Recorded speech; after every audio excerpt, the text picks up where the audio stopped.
Welcome to the Parenting with Impact podcast with your hosts Elaine Taylor-Klaus and Diane Dempster, co-creators of ImpactParents.com, an online community, award-winning blog, and service organization helping parents all over the world to raise complex kids become capable, independent adults. Hi everyone, Elaine and Diane here, and we know that you want your complex kids to grow up to be happy and independent, and yet you're not always sure how or when to help with that. In this podcast, we'll encourage you to collaborate with all kinds of complex kids and support them in navigating life and learning. And we'll interview leading experts from around the world, as well as parents in our own community, talking about how training for parents actually helps these complex kids. We'll talk about the issues we hear parents struggling with all the time and how a coach approach can support and empower your amazing young people. We won't tell you what to do. We're going to help you figure out how. So let's move on to the next conversation. Welcome back, everybody, to another conversation in the Parenting with Impact podcast. It's us today. Yay. And excited to have, we're always brainstorming what are the issues that are coming up in coaching, that are coming up in coaching groups, like in our parenting groups. And we have kind of two topics today that we wanted to address, both of them, and blend them together, right? Yeah. And the first one is, there's so many different flavors of this, but my kid's not living up to their potential. My kid's just phoning it in. I think about the key example of this is my kid did their homework, but they did the bare minimum. And yes, I'm going to tell a story in a minute, but so that's what we mean by phoning it in. Right. That's the first one. It's like their level of excellence may not be up to their level of capacity. And then the other is this theme that's been coming up a lot that we've noticed is that when we're telling our kids what to do, directing, or maybe even over directing, very often they end up feeling judged. And it's not our intention, but it's the unintended impact of either what we're doing or saying or how we're doing or saying. And what we realized is that both of these topics gel with each other. They kind of go hand in hand. So we thought we might tackle both. And by the end, we want to make sure that we've talked about the impact of them feeling judged, even if we don't mean to be judging them. Exactly. So can I start with my story? Because this is like quintessential. I'm not going to tell which child this was on, but one of my kids in about, fourth or fifth grade, when is it that they first start having to do more extended essay kinds of stuff, like third, fifth grade-ish kind of time frame, late elementary? The teacher gave a great, a syllabus, right? Where they say, rubric. Here are all the things, rubric. Yes, that's the word, right? Of how to do and what to include in this paper and everything else. And the thing that the teacher did not say in the rubric was, how long did the thing need to be? And this brilliant kid of mine, who hopefully will listen to this, solved the entire rubric without flaw, every single piece of what was required in 4 sentences. Got to give credit for. Oh my gosh, it was so brilliant. And it was like, I looked at it and I'm like, they really went through to make sure that they'd covered all the things that were required. And I'm like thinking to myself, I think this teacher expected this to be a 2 or 3 page paper, and they've written a paragraph. What do I do? Right? It's just sort of because they'd done what was technically required. Had they done their best work? That's the hard part. It's like, how do you know what their best work technically is? And had they done what the teacher intended? It was a really caught my attention moment, right? What really strikes me is it's a great example because in that case, you might actually be able to say there was some real cleverness to that. And that may be like the best work on some level. The other way that I think this shows up, and this shows up a lot for one of my kids in particular as well, was really doing the bare minimum, like 1 or 2 word answer to something that it's short answer, but that's not. And oftentimes the teacher would come back and say, give me more. Can you put this a whole sentence, right? But the racing through it to get it done without an attention to whether they were doing it well. And the mantra I came up with because of this particular kid was, any job worth doing is worth doing well. And the first time I heard them say that to one of their campers when they were a counselor, I was like, yes, they got the message from me. They didn't get it for themselves when they were a student at that time in those days. But there's that tendency with some kids, especially ADD kids, hyperactive ADD kids who are moving fast and just trying to get through it, get it done so they can move on with what's interesting to them. Well, and even if you say tendency. that, yeah, so there's so many things that are going on. Like one is that a lot of times it's something that's boring, and so they are really trying to get through it quickly. Yeah. The other thing is, and you use this language specifically, Elaine, doing it well, right? It's this sort of, I'm sorry, but that there's a level of arbitrariness in what you're describing, and you're expecting someone to know what's not just literally expected of them, but elaborate on that. And that takes a lot of understanding, executive function, attention to detail. It's like there's all of this stuff it requires of advanced thinking. And there's a piece that goes into the feeling piece, which is, do you feel proud of the work you're doing?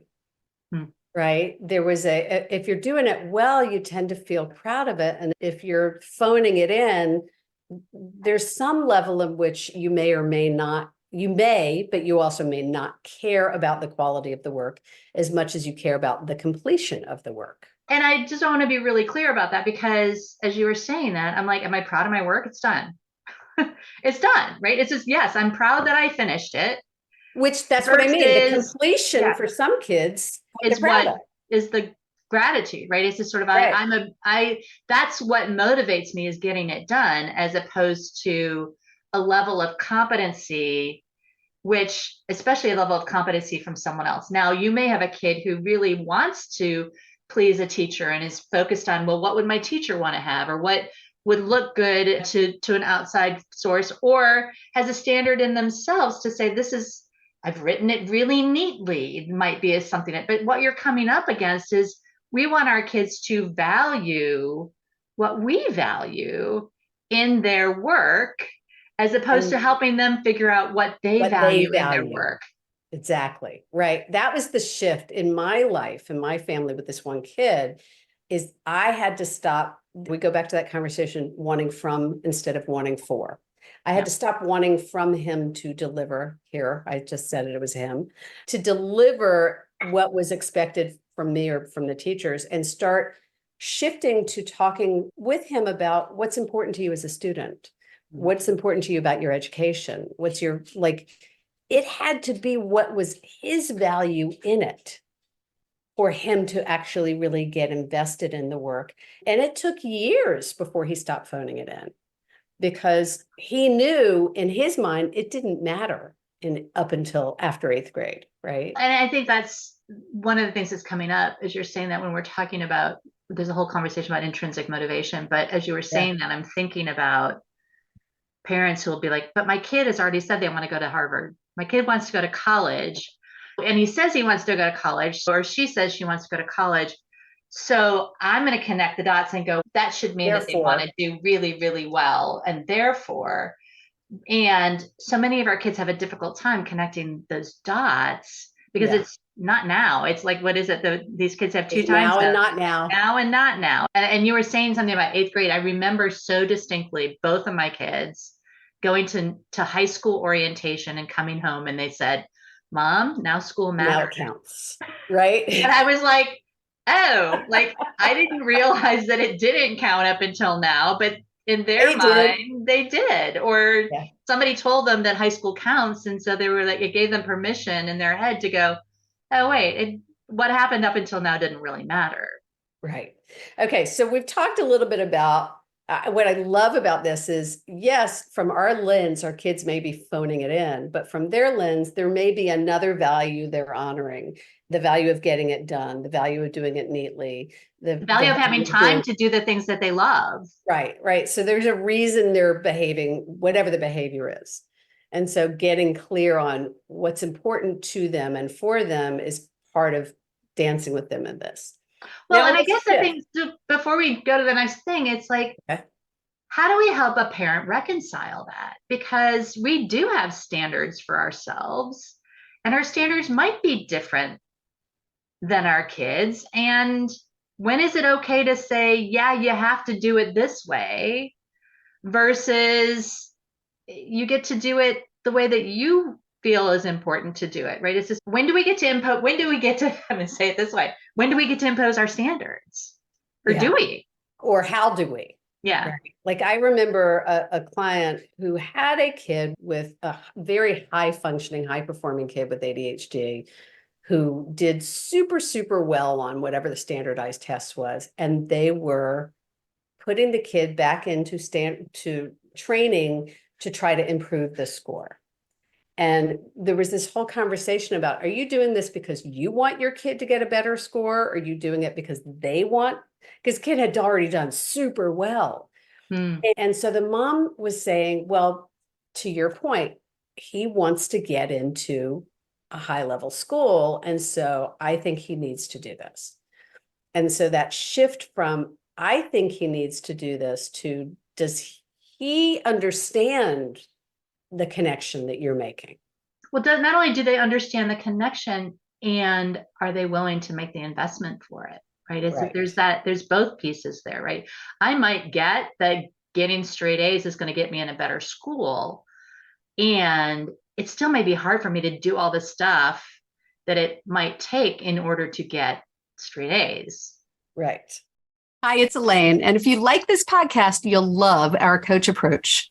Whether you're a parent looking for support or a professional supporting families, we invite you to download a free guide with 12 key coaching tools at impactparents.com/gift. You can begin using a coach approach to help kids become more independent or improve all of your conversations at work and at home. That's impactparents.com/gift. Okay, so can we shift to this other topic and then we'll see how they weave? Because this other topic is, you were talking about when we're telling them what to do, they feel judged, right? Let's expand on this a little bit. So I think that's the important thing is like, we were talking about asking our kids to do something to a standard that is not theirs. And so if you think about it, it's, yes, our intention is, I want to raise the bar for my child. I want to help them to see what their potential is. I want them to fit in with maybe what their classroom requirements are, that sort of thing. And the important part of this, and I heard a podcast on this recently, I can try to find it in the show notes. And it was, what is your kid hearing? The minute you say, yeah, but good job, you got your homework done. Yeah, but you didn't do this, but you didn't do that. Or, and you didn't, even if you say, and the question is, what are they hearing? Right. And what they're hearing is, it wasn't good enough. It wasn't good enough. And they've already decided, I'm done. I think it was good enough. I finished it. And then we're coming in and questioning that. And this may not be about schoolwork. This could be about how they load the dishwasher, how they wash their clothes, how they, like, it doesn't really matter what it is. If we have a different, I'm going to use the word standard, expectation about anything we're expecting them, asking them to do, and we can only see the completed job as it's not what we thought it was going to look like, then it's very likely that they're going to end up feeling judged. Oftentimes, y'all, even when we don't intend to be judging. Well, true story. Like, I think I've told this story on the podcast before, but you were talking about dishwashers. Yeah. My partner and I organized the dishwasher completely different. Right. And the quote I love is that in every household, there's somebody who organizes like an architect. And either a Swedish architect, and the other one is like a raccoon on meth. Right. And you don't, and like in our house, I'm not going to say which one is which because we both think the other one is who you are, right? And I was watching myself, and I'm not going to tell on him because I don't know what goes on in his head. But when I saw him rearrange the dishes after I'd already done them, I went, he doesn't like the way I'm doing my dishes. And I like felt like this sort of light bulb. Judged. I felt this light bulb of judgment. And I'm like, and then I was like, okay, hang on a second, Diane. Do I really care? Do I really care? It's like, he took the time. It was important to him to go and move the dishes around and make it look differently than the way that I had done it. He probably had, this is the rule in our house, assume best intention. He probably had a really good reason for moving everything around, and he was solving some problem that I didn't see. But it was this sort of, he likes it his way, I like it my way.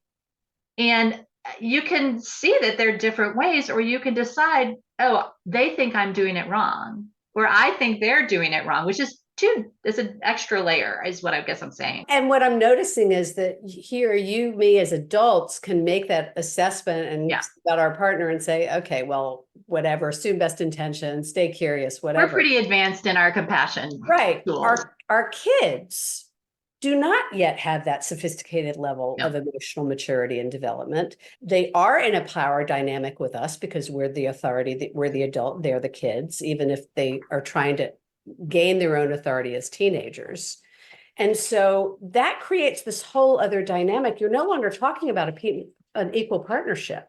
Right. If one's the supervisor or one's the employee effectively in this dynamic, then when we redirect a behavior, they're going to interpret it differently. And I think that's the important piece of it is it's not, there's two parts. One is it's not how we intend it, it's how they hear it. And I want to say that over and over and over again. We may not intend for them to hear judgment, and they may absolutely have decided that means that you think they suck. I'm going to say it bluntly, but that may be what they're hearing. And I think that the other side of this that's important is we always talk about relationship first, connection, right? Connection first, relationship first. And so many of us are so busy in our worlds, or we're so disconnected from our kids because they're busy, or there's a contentious relationship between us and our kids. And if most of the interactions between us and them is us telling them what they didn't do, that's part of what breaks down trust. That's part of what breaks down relationship. And that's such an important piece of this. And so one of the extra gifts about not correcting them about everything, including the dishwasher, is sometimes if you look the other way, you're balancing out the communications and the connections so that it feels more like as much positivity as there is corrections. And what's the ratio? We talk about the 5-to-1 ratio, 3-to-1, at least 3-to-1 positive interactions to every correction. And in an ideal relationship, it's 5-to-1, 5 positive engagements to 1 correction. And that's hard for us as parents, I think. So many things came up for me as you were talking, so many. One was the whole notion of rejection sensitivity. Oof, yes. And you were talking about the first part of what you were talking about is not how we intended it, it's how they hear it. And I remember it for many years in my marriage, up until the last few years, we didn't quite understand this whole rejection thing. And neither of us could understand why he was reacting to things I would say, because you guys know me, I come pretty much without a lot of judgment. It's not my default. And yet he was hearing judgment and I wasn't trying to communicate. It was just this weird thing. And then we finally figured out that there was this whole other story that had to do with him as a 6-year-old child that had nothing to do with me, but his whole life experience that had him constantly feeling rejected when redirected, that was at play. And so whether we're talking about our kids or our partners, that understanding their underlying relationship with feeling rejection and being sensitive about rejection is important. Yeah. And then the other thing that I want to highlight, and I'll look for in the show notes and we'll link to, is in the Summer Palooza, there's a conversation we have with Marcy Caldwell where she talks about emotional regulation. And she talks specifically about how much harder it is for people specifically with ADHD, because there is something that's going on in the brain that makes them hear and attune to the negative comments much more fiercely than they attune to the positive comments. Do you remember that conversation? I do. And I just want to clarify, because you said Palooza, and it's not 2023, it's 2024. Yep. So it's the Parenting ADHD Now Summit. Sorry, thank you. It used to be called the Palooza. Now it's the Summit. Whatever. Conversation with Marcy Caldwell. If you haven't registered for the Summit, it's amazing. And so the negative information bias, I can't remember, there's an official word for it, is more heightened in adults and kids with ADHD is what bottom line, right? Well, the negative, the tendency to attach to the negative and to dismiss the positive is actually biologically determined as part of ADHD. Yeah. So, which is fascinating to me and horrifying sometimes as well. Well, and we all have that, but it's exaggerated because of the connection to the executive functions, right? Okay. So we've talked about what happens when our kids are phoning it in and looking at all the different kinds of values around their behaviors, theirs and ours. We've talked about them feeling reactive, rejected, sensitive, and judged if we're directing and maybe over directing. Where do these two things come together? I think the place that they come together is in the what do you do instead? What are you going to do about it? Because we do have different standards than our kids do, and we do want to give them feedback, and we do want to find ways to do it in a way that feels healthy in the relationship. So I think we should talk about what to do instead. And it takes me back to the communication tools that we talk about all the time in Sanity School and the programs that we teach. It's designing the conversation and acknowledging their situation. It's like this sort of, I could go through our list of communication tools, but I don't, where do we go? Well, we've got some podcasts on these, so we'll direct it in the show notes to the podcast on design, to the podcast on ACE. Right. So we probably, if we don't have one on breadcrumbs, we'll have to check and see about, and we do have one on asking permission. Right. So a lot of it, as you say, is about really being conscious of how you're communicating and communicating intentionally, thoughtfully in ways that diffuse defensiveness and invite collaboration instead of having people feel shut down by a conversation. So an example would be just going back to the conversation about the homework and the phoning it in. It's like this sort of that moment with my kid, right? It is absolutely, this is the language I intended to use. It is so amazing that you were able to do this in a paragraph. And I'm curious. Okay, stop. Yeah. I just want to highlight what she just did. She acknowledged what worked in the situation. Yeah. Right? It's amazing you were able to do this. And then you say, what was it like? Are you proud of yourself? What is it, this sort of, how does it feel to have done it so succinctly? How does it feel to have done what you've done, right? It says that's the acknowledge and show compassion and really get into their experience. And I hear curiosity in there and too. Curiosity. Yeah. And then I'm using ACE, which is maybe ask permission. You open to a conversation because something's coming up for me, or I'm curious about what do you think the teacher will think when she gets it, right? It's just sort of, so you go into more of a inquiry and like that we were talking about explore with, who were we talking about explore with the other day? Oh, it was on an episode we did with somebody else on Seth Perler's summit the other day. I don't even know if we have an ACE recording. We might want to do one. I'll check. I think we do, but I'll check.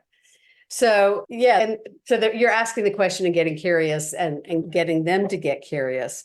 And what I was thinking about as you said that is what I unequivocally did with my kiddo multiple times was get him into what do you think the teacher wanted? And because he knew he was being a smart ass by doing it the way he was doing it, right?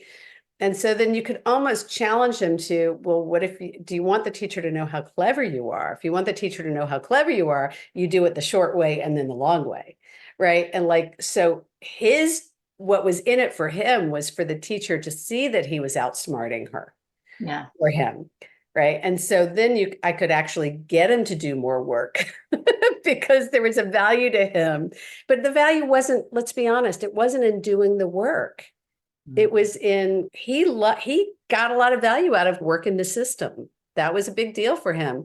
And when I learned to play to that, I could actually encourage him to do more than when I judged it as, well, you're just working the system. And let's be clear here, because not all kids who do this are working the system. And I think there's a lot of parents that would use the M word, the manipulative word. And I would say the vast majority of kids are not doing this to game the system. They're doing it for reasons that feel really good and important to them. And it's helpful to acknowledge that. And I think that's the other reminder is that the thing you think might be going on may not actually be the only thing that's going on. And so when we talk about curiosity, and I'll say to parents, well, what do you think is going on? You might say, well, they're just phoning it in. They don't care. They want to be gaming. It's like the first answer you think of may be part of the answer, but it may not be everything. So take the minute to go, what else might be going on? Yeah. Single best coaching question you can ask your kids or yourself is what else? Right? Yeah. Truly. All right. I think this was a good conversation. I think so too. What do you think? Is it a wrap? Can be. Let's do it. Okay, y'all, what are you taking away from this conversation? What's your insight? What's the gem? How do you want to apply it in your life? What's useful for you about this? And yeah, we will put in the show notes links to a number of either podcasts or articles about all the different communication tools and some of the things we've just referenced. So we'll make sure that's there for you. Awesome. All right. Thank you always for being with us. Thank you for what you're doing for yourself and for your kids. At the end of the day, y'all, you make a difference. Talk to you next one. Thanks, everybody. You've been listening to the Parenting with Impact podcast with Elaine and Diane. For more information on the Impact Parents community or to join Sanity School for Parents, please visit impactparents.com. If you like what you've heard, please share this podcast with friends who need similar guidance and subscribe wherever you listen to podcasts. For the essentials of Elaine and Diane's coach approach to parenting, download a free tip sheet at impactparents.com/podcast. Behavior therapy training for parents is actually recommended as a first-line treatment for complex kids. For information about Sanity School, our training program for parents or teachers, which has helped thousands of families around the globe, visit impactparents.com/sanityschool.